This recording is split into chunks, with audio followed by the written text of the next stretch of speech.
Hi, I'm Ryan, and what you're looking at here on your screen is the output of a program that I just wrote up, and the aim is to help technology professionals find work. So, yeah, I just want to show you how it works, and maybe this will inspire you to create your own helpful job search tools, or maybe you just want to use something like this. But yeah, the code that I used to write this is available on GitHub. I'll put it in the description. Um, but yeah, um, basically, what it does is it finds a bunch of job postings and it grades your resume or your profile, your skills and experience against the job requirements.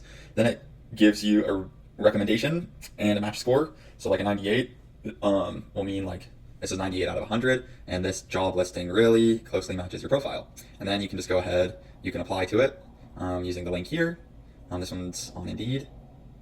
And yeah, you can sort of scroll through the spreadsheet and say maybe I don't want to apply to anything less than a 90 match score. And that's what I did here. I applied to the top 36 or so. And yeah, basically it finds a bunch of jobs, and some of them you won't have that great of a match in. Like this one requires a master's degree in mechanical engineering. I don't have that, so obviously the match score is going to be low, a 5 out of 100. The recommendation is a 1 out of 5, and yeah, I didn't apply to it. So that's basically the data that you get from this tool. And the way that it does all of this analysis, this matching of skills between your profile and your job, it uses large language model analysis. So I'm using Gemini, and I can see a few ways to upgrade it right now, but right now it does cost about $5 to run it once. But you generally get a good healthy list of jobs. Like this one, 650 length. You get 650 different jobs, and they're recent jobs. Like I ran this a few days ago on the 9th, and you're getting only recent jobs that were posted within the day, a couple of days or so. Okay, so that's the main thing that it does, and the secondary thing that it does is populates a spreadsheet with application tracking. So yeah, here is a list of all the jobs that I applied to, and yeah, I just keep track of whether or not I got rejected. Or in this case, at Turing, they gave me an assessment. And yeah, here's the date. I did a lot of applications on the 9th. And then, yeah, on the 3rd, I also have one. But yeah, this is the app. Now I'm going to rerun it for today.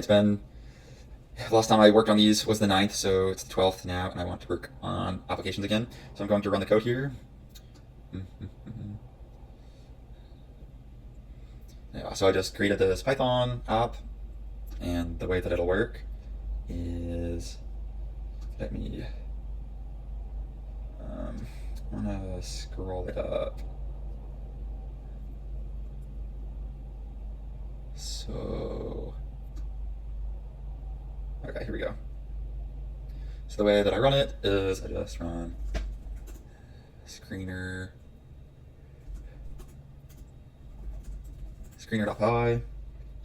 and hit enter, and it'll start up the process. This will take a few minutes. I haven't fully optimized the job sourcing process, so sometimes that can take a little bit, but you can see we're getting through different individual steps pretty quick. So yeah, the first thing that it does, yeah, I'll just give an overview of what it's doing at each one of these steps that you see on the output here. Yeah.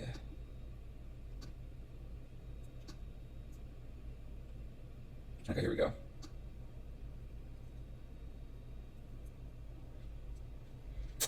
Okay, yeah, so we run it, and we just start reading the user profile, and my user profile is just this resume.txt, copy and pasted my resume into a text file, and that is what's being used for my profile.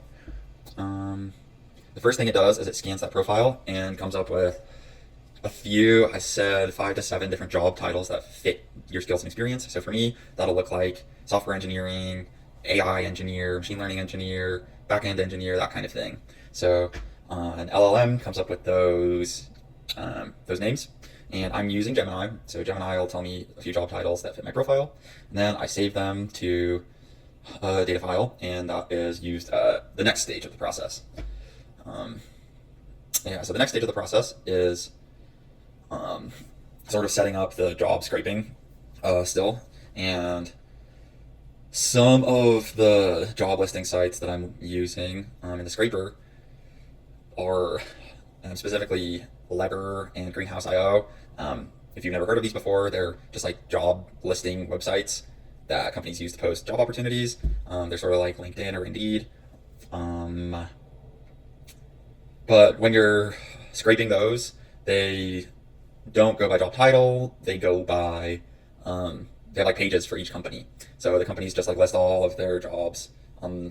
Like I guess a specific example would be Google lists a bunch of their jobs on Greenhouse.io, and you'll see a bunch of jobs ranging from like recruiting, HR, technology, business. All of those are going to be under the Google Greenhouse.io page. So that's how Greenhouse and Lever work. So I come up with a bunch of company names. Yeah, I come up with a bunch of company names. Um,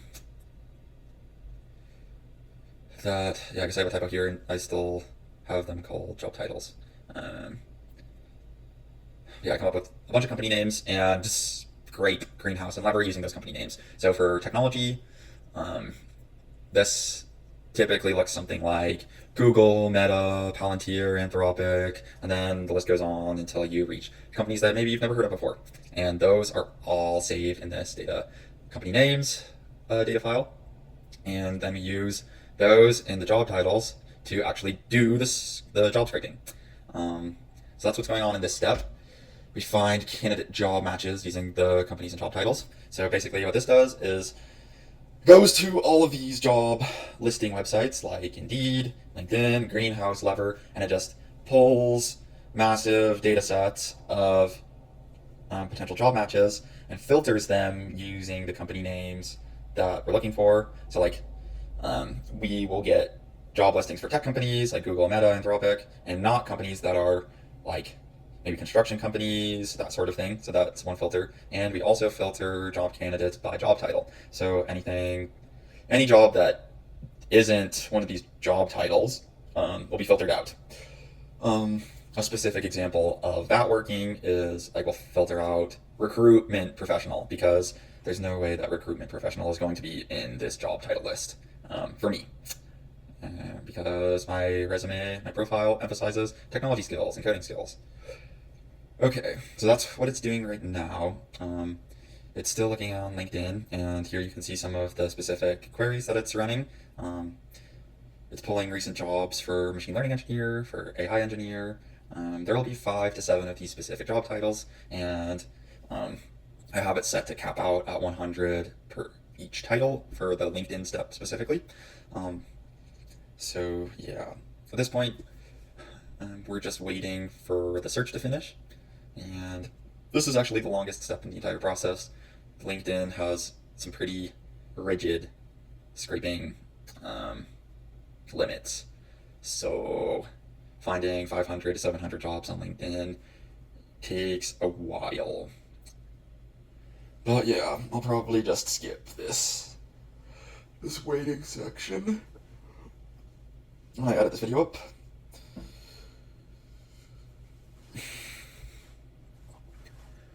Yeah. Job market's pretty crazy right now. One thing that I like to do to come up with strategy for whatever is like ask an AI for context. So I was just chatting with one of these AIs, like, I don't remember what it was, but I asked what is a reasonable rejection rate, and the ballpark estimate for tech professionals was around 90 to 97% rejection rate, and that is pretty discouraging.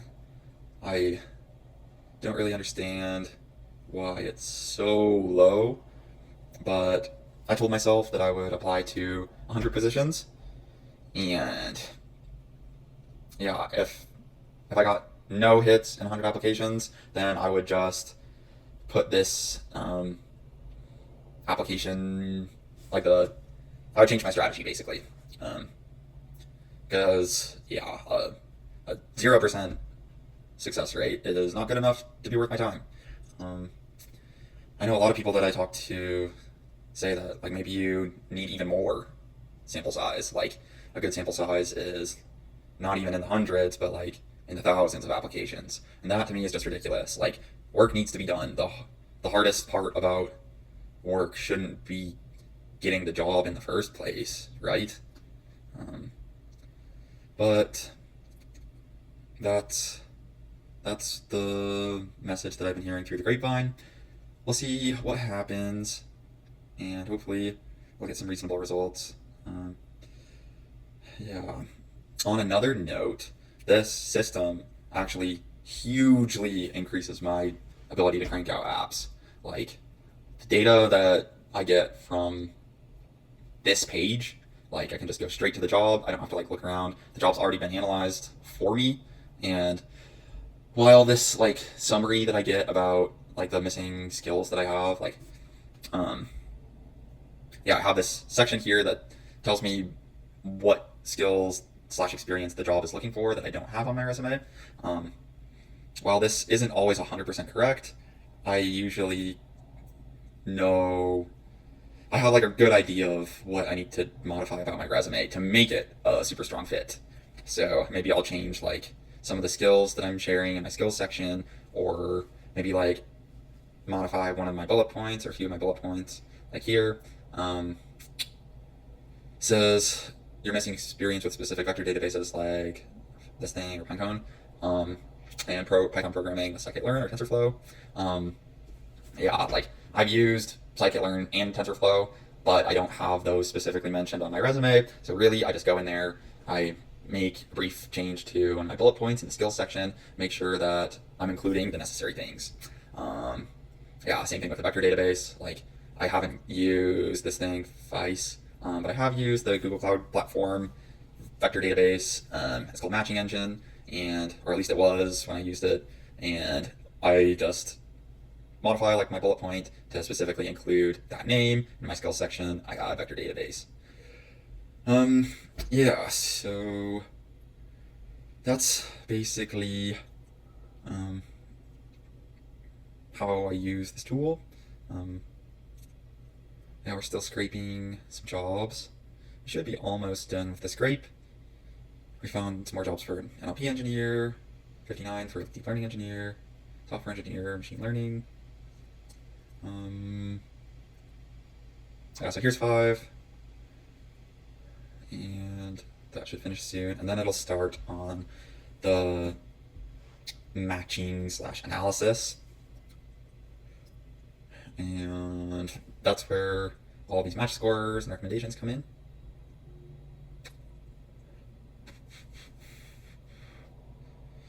But yeah, sort of the way that I use this tool is I just draw a hard cutoff at the 90 match scores, and I apply to everything above that and nothing below that benchmark.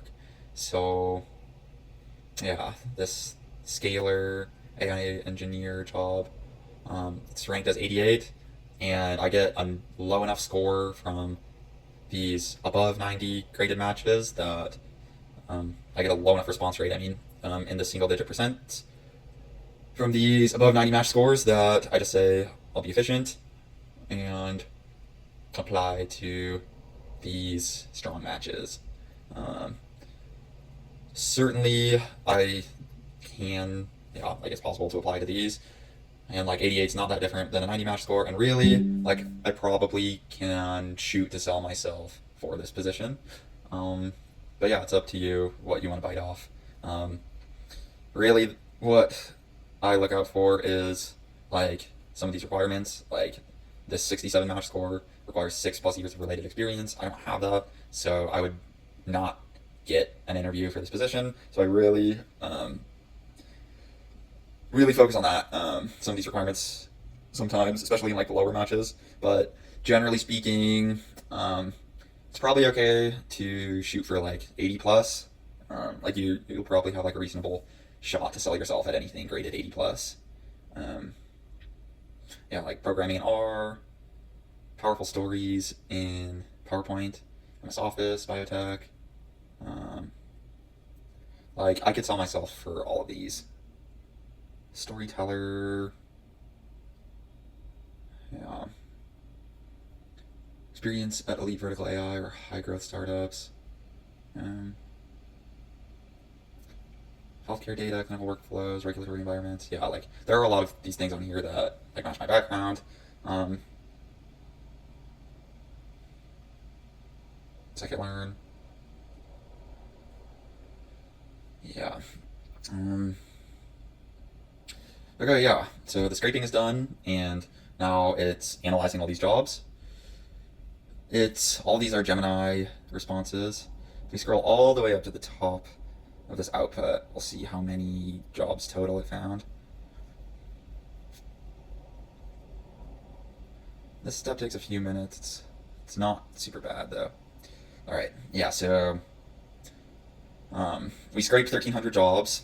So in the past couple of days, there are 1,300 jobs that have been sourced that we haven't applied to before. Um, so those are all of our contenders, and then we filter out a bunch of duplicates and other like job listings that we've already applied to but are still open, that we maybe got rejected from.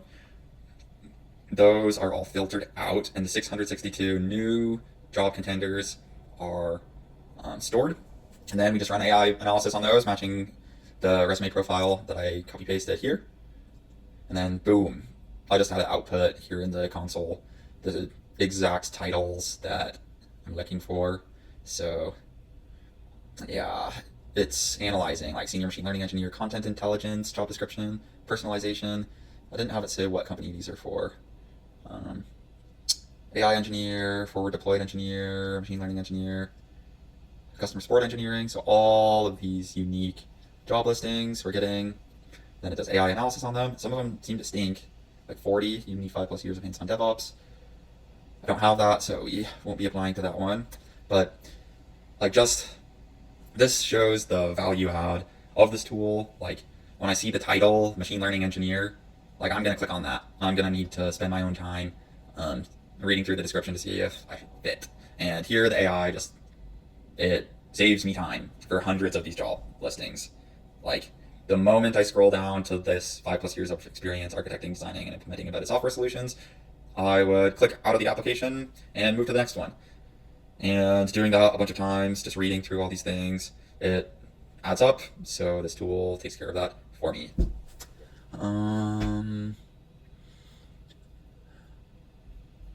Might be done now. Scroll to the bottom. Nope. Okay, it's analyzing all these jobs. Cool. Some good ones.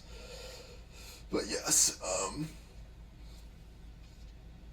this analysis right now, it's okay in efficiency. Analyzing these 660 jobs is going to cost me around $5, and that's a bit expensive. There are some ways to make it less expensive. I have it just using traditional AI prompting, so it's using a lot of tokens for that, and there are techniques to reduce that cost to be like somewhat insignificant. Like, you can change this. You don't have to use an LLM call for everything. You can use vector embeddings, and those are a fraction of the cost of an LLM call. So if you use vector embeddings, it's a lot cheaper. I was thinking there's a good way to make that work even better at matching than this system, like by chunking the job description into specific line by line requirements and then vector embedding those. So each job description would just be a collection of vectorized requirements, and I would vectorize my own resume too. So that's also a list of vectorized requirements. And then I would do a matching system where I would check if, I would check if there's a specific bullet point on my resume that directly matches the requirement on the job description, just by vector similarity, and that doesn't use any AI tokens, and it would be way cheaper, and it would give you like really solid matches when everything works out. So that would be like a really solid matching system. And then there's also the idea of like creating, this other idea that I was toying with about like you just have your resume.txt file be like a huge dump of skills, and then this bot literally creates your resume and like creates the bullet points on your resume based on that matching system. Um, so I think those would both be really strong bonuses to this application. Like right now, I'm just putting in like my resume, like what I think is the best version of my resume, and then I like change it manually later. But like, yeah, you can definitely automate that too, and just literally have a .txt file that lists every single one of your skills and achievements, and have this bot create the idealized resume match that you have for a specific job description. I think that would be really strong. Um, but that the cost of that is more development time, and I need a job and I need money, so I was just going ahead with this for now. Yeah, so it's loading the results to Google Sheets now, and we're done. So let's click back on the spreadsheet, and here we are. Like there's a bunch of these Spotify jobs, but what I do is I go here to the match score, sort it by match, and then the title on here gets messed up. It's a bug that I'll need to fix. But yeah, here are the jobs. We've got how many? We've got about 30 solid jobs that are recent from the 10th and 11th or earlier. Okay, yeah, you can't actually see this. Okay, here we go. Yeah, so there are about 30 that are 90 or above. And yeah, some of these, they don't even have listed missing skills. So I'll just apply to those. This will be quick. And yeah, that's what I'll be doing for the next couple of hours, is applying to these jobs. Hopefully one of these will be a hit. And yeah, that's the app. But the last thing I want to say about this is, like, especially in technology, like, yeah, just the job market is trash, and people reject you for no reason. Your resume is going to get filtered out and flagged for no reason, just based on like automated systems. And yeah, you need to combat it somehow. And like all of these big companies are using automated tools to screen your resume, so why are you not using an automated tool yourself to apply? Yeah, that's what I got, and thank you for watching. Hopefully this is helpful. This code is available on GitHub. It might take a little bit to set up. I don't have like the most beautiful documentation or like super clean setup. Like you'll have to change a few things, like what spreadsheets you're pointing to. Like it's going to be hooked up to yeah, various hard-coded endpoints that I'm using right now. But yeah, I'd be happy to answer questions if you have any. But that's all. Thanks for watching. Hopefully this is helpful, and good luck getting a tech job or whatever job. Thank you, and bye.